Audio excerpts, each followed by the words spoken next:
Dans Éphésiens, nous allons lire dans Éphésiens au chapitre 2. Éphésiens chapitre 2, le verset 19. La Bible dit, ainsi donc, vous n'êtes plus des étrangers ni des gens du dehors, mais vous êtes concitoyens des saints, gens de la maison de Dieu. Je réponds. Éphésiens, chapitre 2, le verset 19. La Bible dit, ainsi donc, vous n'êtes plus des étrangers, ni des gens du dehors, mais vous êtes concitoyens des saints, gens de la maison. J'aime bien la version du pasteur. Est-ce que c'est la même chose que moi? Oui, c'est la même chose. Aujourd'hui, c'est pas seulement différent. Pardon? J'ai la version du semeur qui dit, voilà. Voilà pourquoi vous n'êtes plus des étrangers ou des résidents temporaires. Vous êtes concitoyens des membres du peuple de Dieu. Vous faites partie de la famille de Dieu. Waouh, wow. Est-ce qu'on peut acclamer les seigneurs? J'aime la différente version, ça me rend, c'est magnifique, mes amis.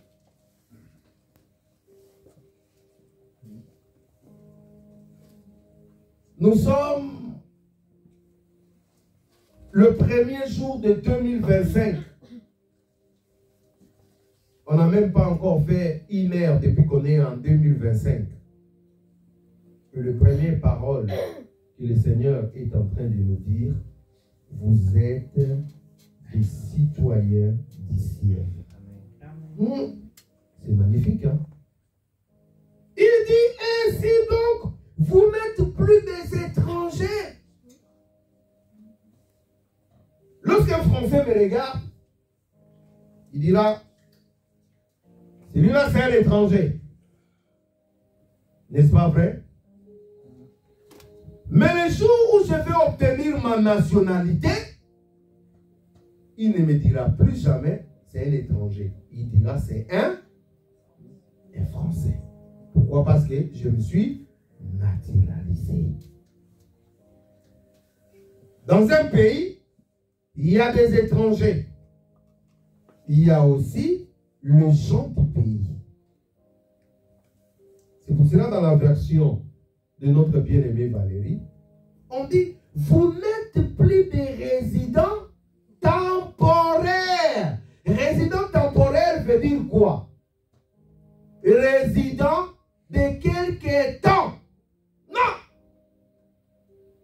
Celui qui a accepté Jésus dans sa vie comme Seigneur et Sauveur, Jésus lui introduit dans le royaume. Et dans le royaume, ce n'est pas de façon temporaire que tu es là. C'est éternellement que tu es là.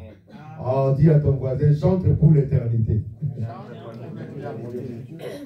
Bon, malheureusement, il y a des gens qui entrent et puis qui font quoi? Qui sortent. Voilà pourquoi la Bible dit, il y a quelques-uns parmi vous qui ont fait naufrage. Il y a quelques-uns parmi vous qui se sont rétrogradés. Il y a encore un autre terme que j'aime bien.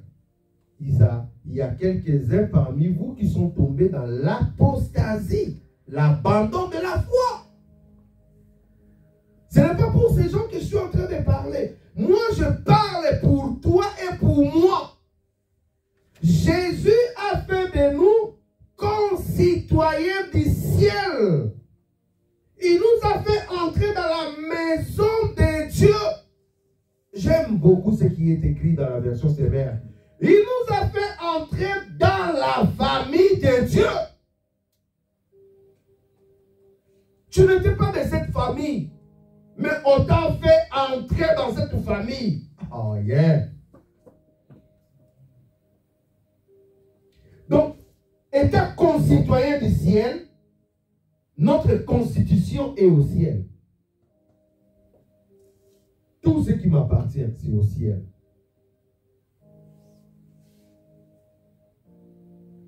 Normalement, on doit avoir des passeports. Concitoyens du royaume de Dieu. Citoyens du royaume de Dieu. Quelqu'un me dira, mais donne-moi ces passeports. Je n'ai pas à te donner ces passeports physiquement. Tu as ces passeports dans ton cœur. Jésus est ton passeport. Jésus est ton passeport. Quand tu acceptes Jésus, il écrit sur toi, concitoyen du ciel. J'aimerais que nous puissions aborder cette nouvelle année avec de nouvelles mentalités. Vous savez, lorsqu'un Américain habite par exemple ici en France, il sera toujours en contact avec leur ambassade. Dernièrement, je suis suivi en Syrie, où les Américains, les Français demandaient à leurs ressortissants, allez, on sort. Vous savez, ils envoient même les avions pour aller chercher leurs concitoyens. Chaque pays envoie ses avions. Ils cherchent ses concitoyens. Pourquoi?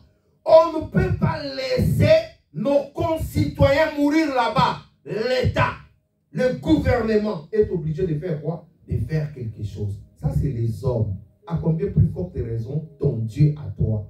Quand tu es devenu concitoyen du ciel, Dieu prend soin de toi. Il y a des anges qui te gardent parce qu'ils savent que tu es membre du royaume.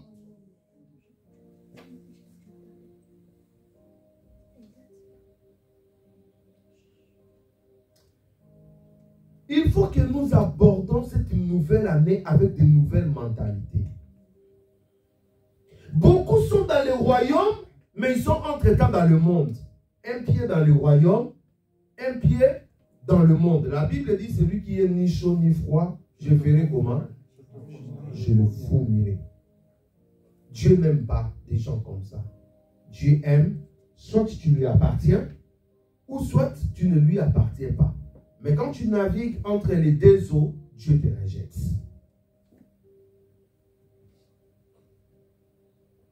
Un citoyen a des droits, un citoyen a des devoirs. Vous avez des droits, vous avez aussi des devoirs. Vos devoirs, c'est adorer Dieu, servir Dieu, craindre Dieu, marcher dans la justice, marcher dans la crainte de son nom, prier, adorer, évangéliser. Ça, c'est vos devoirs. Et vos droits. Et que Dieu prend soin de toi chaque jour.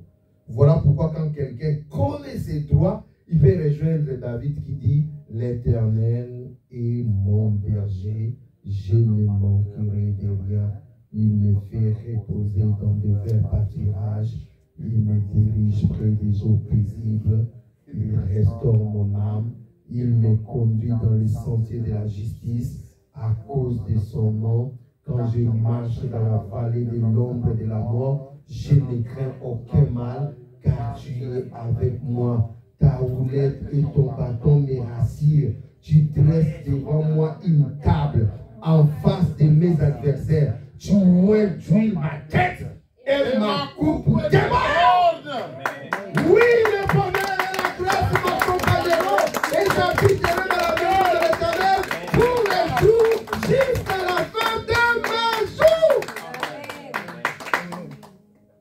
Alléluia. Il connaît ses droits. Paul disait, je sais en qui j'écris. Beaucoup de gens ne connaissent pas leur valeur. Moi, je sais qui j'écris. Quand je suis allé voir Morgan, j'ai vu Morgan par terre, KO. J'ai commencé à prier en esprit. J'ai dit au Seigneur, j'ai dit par l'autorité ministérielle que tu m'as donnée, je sais que Dieu m'a appelé. J'ai dit par l'autorité ministérielle que tu m'as donnée, j'enlève cette malédiction, cette attaque contre lui, ces flèches lancées contre lui, je la lève. J'annule au nom de Jésus. J'ai touché son dos là. C'est fini là. Le frère est là. Comment Tino, tu étais là, non? T'as vu comment il était, hein? Et là, quand il n'y a pas la prière là, vous direz, allez, c'est la personne meurt. Le problème, ce n'est pas là. Le problème, c'est spirituel. Alléluia.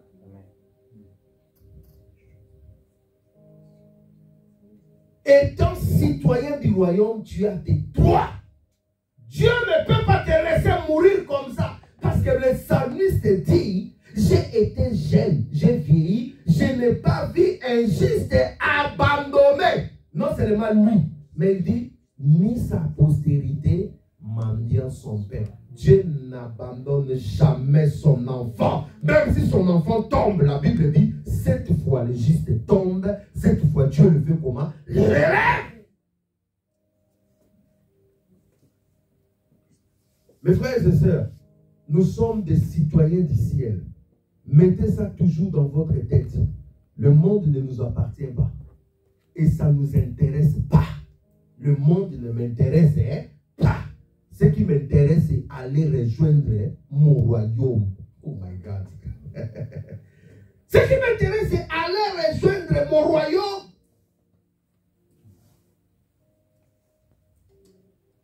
Au début, quand je pensais à la mort, j'avais trop peur. Je ne voulais pas.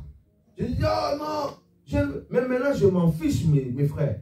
Le jour où le Seigneur dira, c'est ton tour de partir. Présent, je pars. Dis avec moi, je pars. Je pars. Ah oui. D'autres personnes disent, ah, moi je ne pars pas. Tu ne veux pas partir, tu veux rester ici. Pourquoi? Tu t'accroches ici. Qu'est-ce qu'il y a de bon ici? Si le Seigneur a dit que tu feras autant d'années, quand j'arriverai à ce temps-là, je dois être dans la joie de partir. Si tu vois quelqu'un qui n'est pas dans la joie de partir, c'est qu'il ne sait pas là où il va aller. Moi, je sais que quand je vais aller là, oh alléluia, le Père m'attend. Dès l'instant où je vais faire seulement, je sors de l'autre côté. Je vois des anges. Bienvenue dans la maison de ton Père. Nous allons te conduire sur le Père éternel. Ils vont me conduire dans la félicité céleste. J'entre dans la gloire. Si tu as peur de la mort, c'est que tu ne sais pas là où tu vas. Paul dit, je suis pressé de partir. Je suis pressé de faire quoi? Je vais partir. Ici, je ne parle pas. C'est à cause de votre incrédulité là, vous ne voulez pas grandir dans la foi. C'est pour cela que vous me retenez là. Mais moi, je vais partir. Vous savez pourquoi Paul, il était pressé de partir? Parce que quelque part, là, je crois dans le Corinthien, il dit, je connais un homme, il y a quelques années, qui a été ravi jusqu'au 3e ciel. En esprit, il est allé jusqu'au 3e ciel. Il dit, j'ai entendu et je vis des choses qui n'est même pas permis aux fils des hommes de parler. Il connaissait le ciel. Il avait vu le ciel. C'est pour cela qu'il était pressé de partir.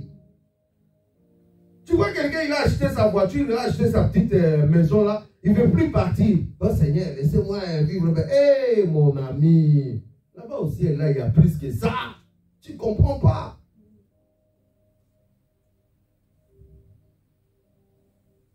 Vous êtes maintenant citoyen du royaume. En acceptant Jésus-Christ comme votre Seigneur et Sauveur, vous devenez citoyen du royaume. Tournons un peu la Bible, juste quelques pages dans Philippiens.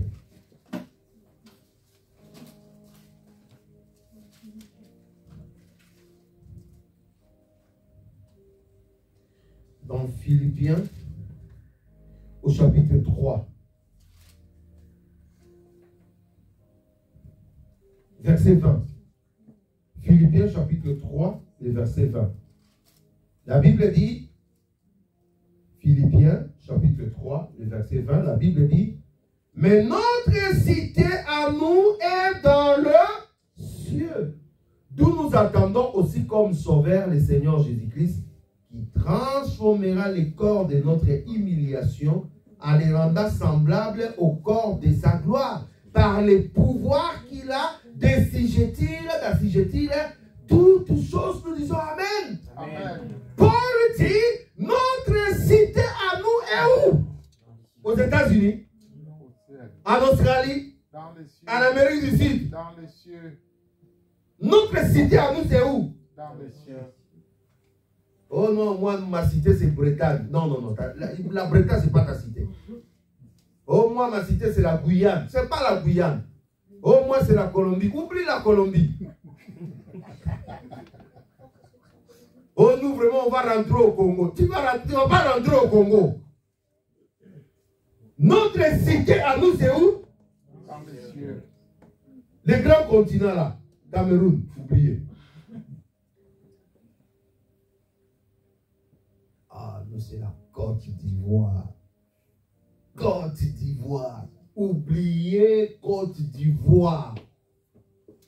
Les quartiers que j'aime là, les chauds là, comment ça s'appelle? Cocody. Non, pas Cocody. Plateau. Yamoussoukro. Chaud là, hein? Yamoussoukro. Yopougon.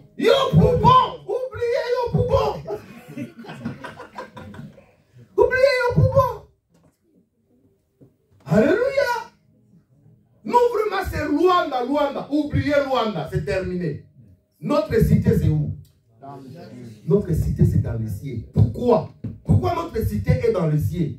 Parce que là où nous avons lu en premier, on nous a dit, nous sommes concitoyens des saints, gens de la maison. Notre famille, ce n'est pas la famille que tu traînes là. Ta famille est au ciel. Quand tu seras au ciel là, tu vas trouver le rouge, le blanc, le jaune. Tu vas trouver les gens de toutes les nations, de toutes les couleurs, de toutes les langues, de tout le peuple. Là-bas, ça sera seulement. Mais toi, c'est qui? Olivier. Oh, Olivier. Alléluia. Toi, c'est qui, Tino? Alléluia. Toi, c'est les maîtres. Gloire à Jésus. Là-bas, il n'y a pas. Lui, là, c'est mes amis, là, tout ça, les blancs, les noirs. Ça va venir là, ici. Terminé. Terminé ici. Mais ce que j'aime dans cette affaire, non seulement notre cité est au ciel, mais il dit encore quelque chose de plus important. Il dit, nous attendons, ce n'est pas encore arrivé, on attend, à ce que Jésus puisse transformer notre corps. Il faut que ce corps malade, ce corps plein de bobos, ce corps qui nous fait beaucoup de misère, il dit qu'il faut que ce corps soit transformé et que nous puissions porter le corps de sa gloire. Tu vois, quand Jésus est ressuscité des morts, le corps de gloire là qu'il a, nous aussi on va porter ça. Est-ce que quelqu'un peut acclamer le Seigneur? Oh là là là là. Hey, je voudrais voir Honorine avec le corps de gloire, comment elle sera encore plus belle. Tu sais que le corps de gloire n'a pas besoin de lunettes. Hein? Pas question de côté. Les lunettes là que tu vois là, c'est la faiblesse des yeux là. Pasteur Olivier, tu n'auras pas besoin de lunettes. Le corps de gloire là n'a pas besoin de lunettes. Le corps de gloire là n'a pas besoin de manger. Le corps de gloire là, tu n'es ni homme ni femme. La Bible dit, Jésus dit, nous serons comme des anges. Donc toi, tu aimes tellement ta femme comme moi là. Je dis que non, Judith sera toujours ma femme au ciel. Tu te trompes mon ami. Là-bas au ciel, il n'y a pas femme, il n'y a pas homme. Là, tous là, on est épouse de Jésus là. Alléluia. Amen.